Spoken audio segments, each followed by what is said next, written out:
ചെറിയ വീഡിയോ ആയിട്ടാണ് ഇന്ന് വന്നിരിക്കുന്നത്. നിങ്ങൾക്ക് എല്ലാവർക്കും ഉപകാരപ്പെടുന്ന ഒരു വീഡിയോ ആണ്. നിങ്ങളുടെ എല്ലാവരുടെയും കാണുന്നത് ഇതുപോലത്തെ വീടുകളിലൊക്കെ ചിലപ്പം കാണും ഒരു കീറിയ നോട്ട് അല്ലേ. അപ്പൊ നമ്മൾ സാധാരണ ചെയ്യുന്നതെന്ന് പറഞ്ഞാൽ ഇതിങ്ങനെ വെച്ചിട്ട് നേരെ ഇതിന്റെ മേളിൽ കൂടെ ഇൻസുലേഷൻ ടേപ്പ് പൊട്ടിച്ച് വിടും. ഇതും കൊണ്ട് കടയിലൊക്കെ ചെന്നിട്ടുണ്ടെങ്കിൽ ഇത് വേണ്ടെന്ന് പറഞ്ഞ് ഇത് എടുക്കത്തുമില്ല. ഇതിനൊരു ചെറിയ ടിപ്പുണ്ട്, വാ പറഞ്ഞുതരാം. ചെളിയൊക്കെ പറ്റിയിട്ടുള്ള അല്ലെങ്കിൽ എന്തെങ്കിലും അഴുക്കൊക്കെ ഉള്ള നോട്ടാണെങ്കിൽ നമ്മൾ ഇതുപോലെ നന്നായിട്ട് വെള്ളത്തിൽ തന്നെ ഒന്ന് കഴുകുക. നോട്ട് അങ്ങനെ പെട്ടെന്നൊന്നും കീറിപ്പോകത്തില്ല.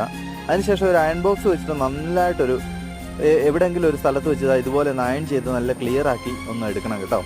അതിനുശേഷം ഫെവിക്കോൾ നമ്മൾ ഇതുപോലെ തന്നെ ഒരു ഈർക്കിലിയിൽ തോണ്ടിയിട്ട് ആ കീറിയ ഭാഗത്ത് മാത്രം, ആ എഡ്ജിലാണെങ്കിൽ കറക്റ്റ് എഡ്ജിൽ ഒരുപാട് പടരാതെ കറക്റ്റായിട്ട് ഇതാ ഇങ്ങനെ ഒന്ന് തേച്ച് കൊടുത്തതിന് ശേഷം ജസ്റ്റ് ഒന്ന് വെച്ച് ഒട്ടിച്ച് കുറച്ച് നേരം ഒന്ന് പിടിക്കുക കേട്ടോ.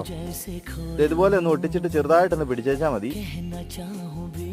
അപ്പൊ ഇതുപോലത്തെ ടിപ്സിനും ഐഡിയാസിനും വേണ്ടിയിട്ട് നമ്മുടെ ചാനൽ ഒന്നുകൂടെ ഫോളോ ചെയ്യുക. അതുപോലെ തന്നെ നിങ്ങളുടെ കമന്റ്സ് നമ്മുടെ കമന്റ് ബോക്സിൽ ഒന്ന് രേഖപ്പെടുത്തുക. ബാക്കിയുള്ള വീഡിയോയും കൂടെ ഒന്ന് കയറി കാണാം. യൂസ്ഫുൾ ആയിട്ടുള്ള ഒരുപാട് വീഡിയോസ് ഉണ്ട്. ബൈ.